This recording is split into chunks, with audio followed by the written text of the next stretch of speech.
Bienvenidos a su canal Pedagogía Económica. Les habla Víctor Álvarez. Hoy vamos a analizar las medidas económicas que fueron anunciadas por el presidente Nicolás Maduro y vamos a comenzar con la reconversión monetaria. Como sabemos, bueno, fue pospuesta por tercera vez y ahora arrancará el 20 de agosto y tendrá 5 ceros menos. Lo primero que debemos comentar es que no se trata simplemente de quitarle ceros al bolívar, sino de quitárselos a la hiperinflación. Lamentablemente no se anunciaron medidas concretas para erradicar los factores generadores y propagadores de la hiperinflación. Maduro se limitó a presentar la nueva familia de monedas y billetes, que va desde la moneda de 50 céntimos hasta el billete de 500 bolívares soberanos, que es el de mayor denominación.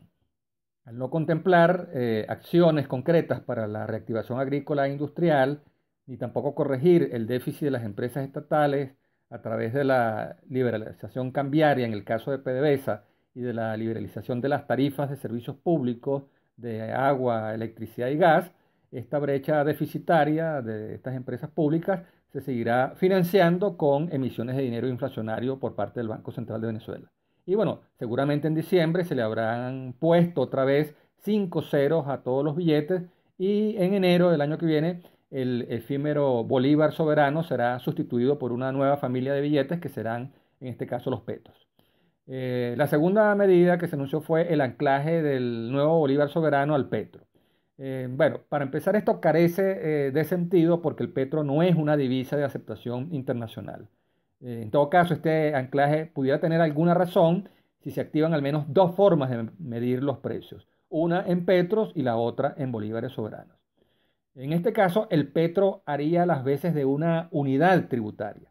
O sea, el precio no cambia en petros, aunque sí cambie su equivalente en bolívares, tal como ocurre con la unidad tributaria. Esto tendría un impacto parcial en las expectativas inflacionarias, toda vez que los precios medidos en petros se mantendrían constantes, mientras que la inflación se registraría en bolívares soberanos. La otra medida fue la reforma de la ley de ilícitos cambiarios. O sea, esta reforma tiene sentido, se apunta a la legalización del mercado paralelo y a permitir que las operaciones de compraventa de inmuebles, vehículos y otros bienes y servicios se puedan hacer en dólares u otra moneda extranjera. Las inversiones extranjeras están paralizadas en el país porque a los inversionistas se les obliga a cambiar sus divisas a las bajas tasas de las subastas del DICOM, las cuales, como sabemos, se quedan siempre muy por debajo de la mayor postura que se hace en la subasta y, por supuesto, mucho más abajo que la cotización que alcanza el dólar paralelo. Por eso, los bolívares que obtienen los inversionistas no les rinden, no les alcanzan para pagar la nómina y demás costos nacionales. Si se permite la inversión directa en moneda extranjera y el libre flujo de divisas también se permite para el pago de nóminas y para el pago de operaciones de compraventa, esta reforma de la ley de ilícitos cambiarios se puede traducir en nuevas fuentes de divisas a través de la inversión extranjera, la repatriación de capitales de origen venezolano que están depositados en la banca internacional y también a través del aumento de las exportaciones privadas no petroleras.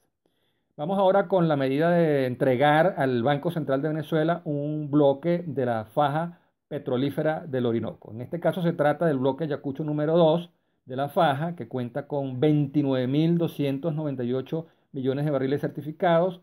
Esta medida no es para que el BCB se ponga a vender los barriles de petróleo, sino para que pueda emitir instrumentos financieros que estén respaldados con esa reserva y por esta vía aumentar el nivel de reservas internacionales.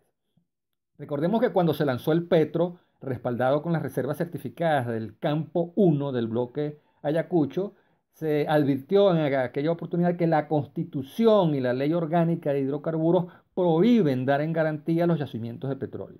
A raíz de esta denuncia, que en gran medida provocó el fracaso del petro, ahora se plantea hipotecar no todo el yacimiento, sino apenas una fracción del mismo. Esto quiere decir que el título representativo del petróleo será un instrumento que el Banco Central de Venezuela podrá negociar en los mercados financieros internacionales y será equivalente únicamente a la cantidad de barriles que le sirven de respaldo.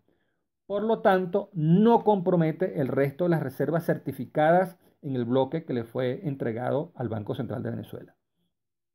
La otra medida es la relacionada con las exoneraciones para la importación de materias primas y bienes de capital. Bueno, este es un incentivo necesario, pero no es suficiente para reactivar el aparato productivo nacional. O sea, ciertamente, si no hay que pagar aranceles ni impuestos, los inversionistas nacionales y extranjeros se pueden sentir estimulados a traer sus capitales para importar materias primas, insumos, repuestos, maquinarias y otros bienes de capital para reactivar sus empresas o para iniciar nuevos proyectos productivos. Ahora, el problema es que este incentivo puede verse anulado por la falta de transparencia a la hora de su aprobación, o sea por el burocratismo y la corrupción que cobra comisiones para tener acceso al beneficio, también por la inseguridad jurídica y la violación de los derechos de propiedad que impera en el país, por el ausentismo y la conflictividad laboral, hasta por el colapso de los servicios de electricidad, de agua y de gas que hacen tan difícil producir en Venezuela, e incluso hasta por el deterioro de la infraestructura vial de los puertos y de los aeropuertos, en fin, por toda esa gama de problemas que crean un ambiente tan adverso a la inversión productiva. O sea, en un entorno tan precario, ¿quién va a importar maquinarias y equipos para crear una industria en Venezuela?